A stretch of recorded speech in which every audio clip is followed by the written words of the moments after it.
Aujourd'hui, la CGT a répondu présent à l'appel unitaire et à tous les rassemblements qui se déroulent aujourd'hui en France.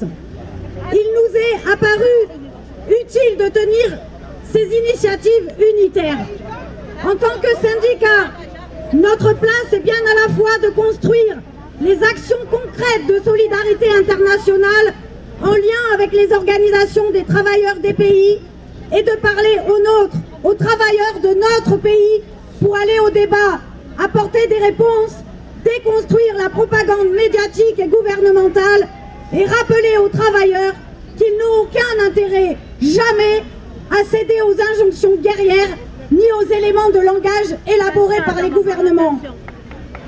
Nous sommes à notre place pour porter auprès des travailleurs de France la parole des travailleurs de Palestine qui ont interpellé les syndicats internationaux pour expliquer aussi que le conflit n'est pas né le 7 octobre et que les politiques coloniales, quelles qu'elles soient, sont à combattre car elles portent les intérêts d'aucun travailleur et d'aucun peuple et ce sont toujours les nôtres qui en payent le prix.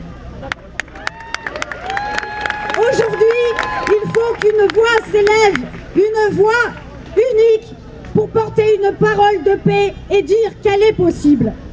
Nous avons la responsabilité de dire et d'agir pour que les armes se taisent.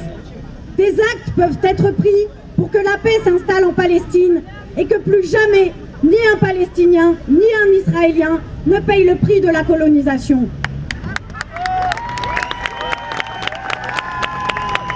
Nous tenons à saluer les organisations et mouvements progressistes israéliens qui, face à un gouvernement d'extrême droite, portent chez eux la voix de la paix et de la justice sociale pour tous et dénoncent les effets dévastateurs de la colonisation. Nous serons toujours de ceux qui luttent et de ceux qui résistent. Les premiers actes seraient d'être en capacité de faire respecter les résolutions du droit international qui sont adoptées depuis de nombreuses années et qui sont bafouées en toute impunité. Le droit international, s'il veut être crédible, doit s'appliquer et un régime d'apartheid ne peut pas continuer d'exister, privant des droits élémentaires humains les Palestiniens. Le blocus de Gaza, en cours depuis 16 ans, ayant créé une prison à ciel ouvert avec des bombardements récurrents, des destructions des infrastructures, des coupures d'accès à l'eau, à l'électricité, réduisant 2,5 millions de personnes à un état de dépendance absolue envers leurs bourreaux est une plaie ouverte aux yeux de tous. La colonisation violente de la Cisjordanie, réduisant toujours plus le territoire, l'implantation de colons surarmés ne sont pas des signes de volonté de paix de l'État colon. C'est une politique programmée de destruction de la Palestine avec la tentative de soumission par les armes d'un peuple tout entier. La justice pour le peuple palestinien est la seule solution pour que s'impose une paix pour tous. La paix, ce n'est ni la reddition, ni la soumission. Et il est inconcevable que les discours répétés en boucle soient ceux qui expliquent que la paix dépendrait d'un peuple opprimé. Voilà ce qu'ils veulent faire entrer dans les têtes. Ceux qui luttent pour leurs droits seraient les fauteurs de troubles. Ceux qui résistent aux oppresseurs deviennent responsables de leur propre douleur. Nous voyons bien pourquoi les États impérialistes ont intérêt à cette rhétorique. Ils peuvent ainsi justifier toutes leurs propres exactions. Ainsi les pilleurs de l'Afrique, ainsi les pilleurs de l'Amérique latine peuvent pouvoir passer inaperçus. Ainsi, les grandes multinationales peuvent continuer tranquillement de commercer sur le sang versé des peuples exploités, réduire à néant des territoires entiers, tout dévaster au nom de leur profit, jamais assez gros pour leur cupidité. Et une fois encore, leur dogmatisme, leur intérêt financier plonge le monde dans une folie guerrière. Et pour cela, ils trouvent toujours des alliés objectifs, des États ou des organisations pour lesquelles les vies humaines sont considérées comme des dégâts collatéraux de leur jeu. Mais tout ceci n'est pas un jeu. La vie humaine n'est pas un jeu. L'aspiration à vivre, à élever ses enfants, à les regarder grandir sans crainte, avec l'insouciance de l'enfance, ce ne sont pas des mots de doux rêveurs. Voilà que désormais les grandes puissances revoient leurs alliances géopolitiques, se positionnent et se servent du malheur des Palestiniens comme d'un pion dans leur stratégie macabre.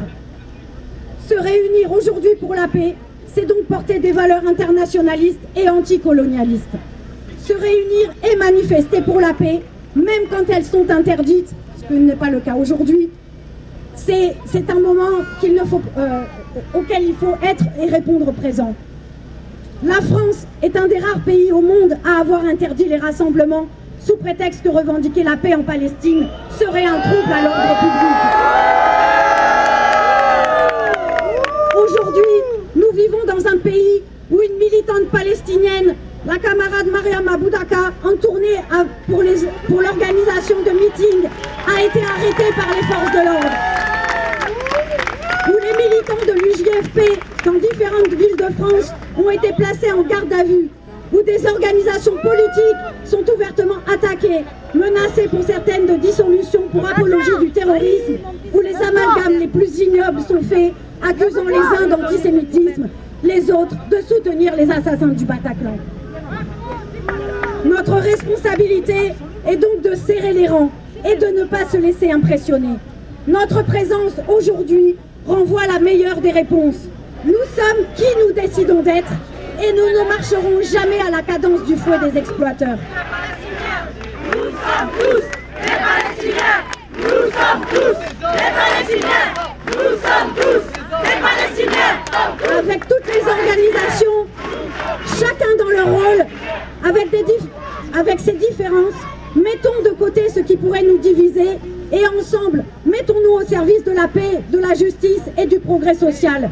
Nous tenons à remercier tous ceux qui ont répondu présents et nous avons une pensée particulière pour nos camarades de l'Union départementale CGT du Nord qui ont été placés en garde à vue pour leur soutien à la Palestine et Palestine vaincra.